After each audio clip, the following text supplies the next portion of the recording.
comes from one of my best friends saying that transparency transforms the lives of others. And I truly do believe that our lives, our stories are transformational. So don't be afraid to share it, even if you have to share it in like third person, because someone somewhere who can actually benefit and actually, how can I say, benefit and change, or even take away the shame that they may have by just listening to your story.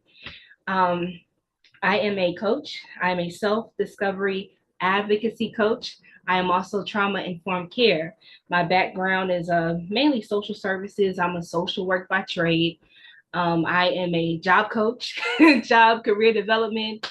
My husband and I, we have a wonderful business. It's called Reaching Beyond the Break Career Development Services. Also, under that umbrella of services that we do provide, we have Suppressed Wounds Redemption and Recovery. And under that umbrella of business, that's where we have different workshops. We have workshops for women, Broken Girl, Whole Woman. That workshop will be restarting, I believe, July 17th, which is really, really awesome. Anyone interested in any of our services, please text the number on the screen, 202-888-7362. I love that. So take us through one of your workshops and how do you help women deal with what they've gone through? Yes, absolutely. So I don't know if you can really see it. Oh, it blurred out a little bit. But this workbook here, Broken Girl, Whole Woman, is a 6-week course workbook, Suppressed Wounds, Redemption, and Recovery. And I'll just read the little summary in the back. Broken Girl, Whole Woman workbook. This empowering workbook is designed for individuals who have experienced trauma or are navigating life's challenges. It provides a guided, excuse me, I'm blah, blah, blah, blah. You don't have to take that part out though. It's just showing the human side of me, right?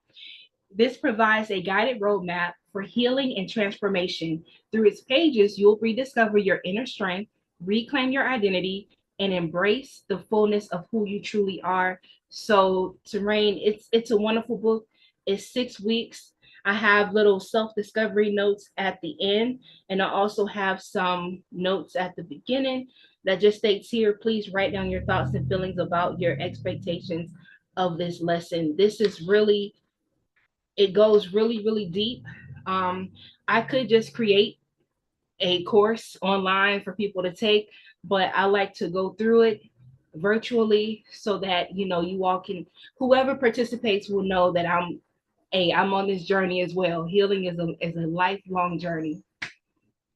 Yeah, I look at like the people that I know that have been sexually abused, and from the men and the women, it's interesting to see how so many of us react to it in a different way. And you have like the workshop, which is very beneficial. And I'm hoping that one day, well, two things I'm hoping. One, that this type of crime doesn't happen anymore, right? Like, Yes. I don't think it's that, it's at the point where there's enough awareness to at least start a conversation, but we need more awareness to maybe come up with more solutions for everyone. And I think these workshops and these programs, if we can get it where, if we could get it in the hands of everyone, I think it would be beneficial. Because I'll share a story. When I came in contact with someone that was sexually abused, Mhm. it was, I went on a date with her. This is many years ago, and I've shared this story a few times, but not to a lot of people. And to see how certain levels of intimacy would trigger her was kind of difficult to see, because you have someone that is sensitive to a situation and you're coming in new, you're coming in fresh. So you may not know, right? So there's a lot of people that maybe if you're in the moment and you're performing certain acts and you see her cry, I know there's some men out there, they'll be like, you know what, Christina, ha ha, I'm the man.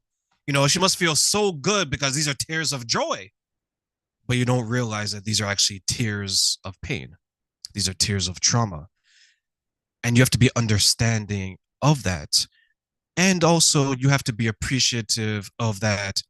She may not, or he may not be able to initially verbalize what they're going through, but physically they can. And I think the physical cues are very important. So when you went through what you're going through, if you may, take us through it. How did it happen? And looking back, how was your feeling now that you are more insightful, maybe, than you were back then? Great question. But I want to kind of backtrack a little bit because I know earlier you were saying that, hopefully this will stop. There will be like an end to sexual violence. But however, we know that this world is wicked and there's some wicked, wicked people.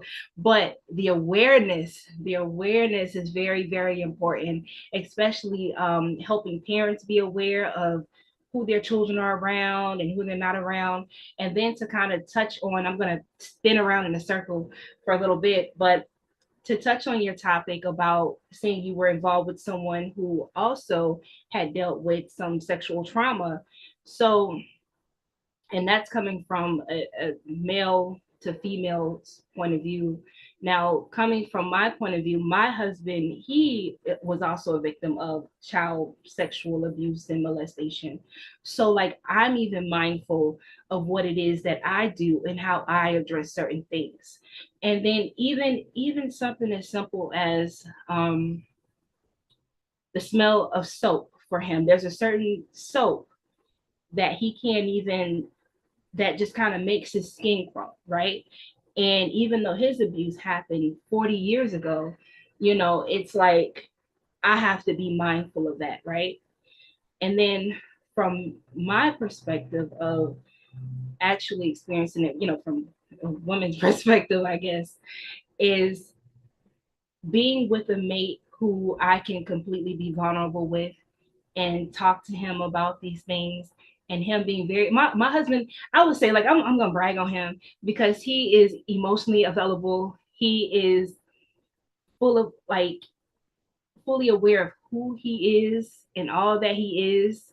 So it wasn't like him trying to prove anything to me or try to take anything away from me. It was like, no, I'm giving something to you. And because of the different things that I had been through in my life, I tried to self-sabotage. And that's one of the things that people who have been violated sexually, physically, or whatever, sometimes we try to self-sabotage situations so that we don't be vulnerable. But it was like I was almost forced to be vulnerable with him, but in a good way. So when it came down to like sexual acts and stuff, like I was down with that. However, I shied away from affect, like he's super affectionate. And I'm like, it kind of sounds crazy because, like, okay, you can have sex and do this, have sex, but then when it came to like the cuddling and hugging and stuff like that, like, I'm not used to that. And I don't know if that was like a defense mechanism, but again, it's really, really, really bizarre for one to say, okay, I'll give my body to you, but I'm not going to give you anything else. Am I making sense to you? No, you are, and that's exactly the conversation I had with this person because this was probably at least 10 years ago. This Okay. was a while ago, Mm-hmm. and I wasn't as informed as I am now. Like I was informed, but if I were to compare terrain today versus terrain 10 years ago, um, there's a lot of things that I was maybe ignorant to, or at least naive to. So for one of the things I would share is that for her, there was a point where she was trying to reclaim her power. And what I mean that is what reminded her of the trauma, she would try to dive headfirst into it to maybe reclaim the power of that. So it kind of made situations a little bit awkward because you know what the person went through. You're trying to be considerate, but this person is saying, no, I'm okay to do this. I want to do this. And they're being a little bit more aggressive in that way than normal. And you're trying to balance, okay, what are you trying to understand? Like you said, right? Like this person is letting you know they want this, but you're trying to find a balance. Okay, I want to meet my partner that way, right? Right. Halfway. I want to help satisfy them, but you know that, hey, I have my defenses. Right. I'm thinking they have their defenses. So, how do we maybe remedy that to say that, okay, they're okay doing this, even though you may not think that they're okay doing it? With a situation like that, because I remember when I was promiscuous as a teenager, and I felt like that was my way, like, okay, I'm in control of my body, not realizing that I was doing more damage to it. And it kind of sounds in a similar way of what you're saying, because it's like, even though it may not be, I don't know if it was like a pain threshold or something that she liked or whatever, but it's still like this part of us that's not healed, or we haven't acknowledged that needed to be healed. So our way of trying to fix ourselves is like you said, going head first, do this to me, do this to me rough, or choke me, and it's just all these different things. It's like, do you even like that? And I think I said to you when you were on my show, was that my husband was the first man that I actually gave myself to. And I think once you reach that level of vulnerability, awareness of who you are, awareness of what happened to you, it's a thing called total, what is it, radical acceptance, right? And it's saying, okay, what happened to me, that happened to me, that was not okay, I don't approve it, however, I'm going to acknowledge it because I need to work through this. And something too, because it is something I wrote in my book, Suppressed Wounds, Redemption and Recovery, is it talks about my struggle of hypersexuality. So it's like, here it is. Now you're in this marriage, and say if you and your husband, you guys, you and your partner can't, someone can't perform. So what do you do in those situations? Like, you have to relearn your body, you have to learn their body, you have to try to um, make certain compromises. So it's like, if you're not able to identify and address the things that happened to you, whether it was childhood or adulthood, then you're just gonna, it's like, what are you doing? It's like you're spinning your wheels, you know? I think that's something that people don't discuss, is that there's sometimes where we try to resolve the trauma by going to the extreme. We become Right, hypersexual, right? right, And I knew someone that fell into that. Actually, now that I think about it, I know a few people that fell into that, where they would seek out men or women that look like their abuser and try to have sexual encounters with them, but in a dominating way, right? Sometimes they would, like, to the point where some would use them in that way. So let's say, for example, if I was assaulted and my abuser was 6 foot and it was someone that was in construction, I would seek out construction workers to have sex with and say, okay, I'm going to take back my power because I'm going to be able to do this with them. I'm going to do that to them. And I wonder why that doesn't come up as maybe the way that some people are resolving their trauma. Like, what are your thoughts on that? My thoughts about that is, all you're doing is re-injuring yourself, and then here it is, now you've slept with this person, and now you've slept with that person, not to mention like the risk of sexually transmitted diseases, so here it is, you're trying to get revenge, or you're trying to fix yourself or fix what happened to you. We can't go back and change anything. That's just the thing about the past, right? But the past is going to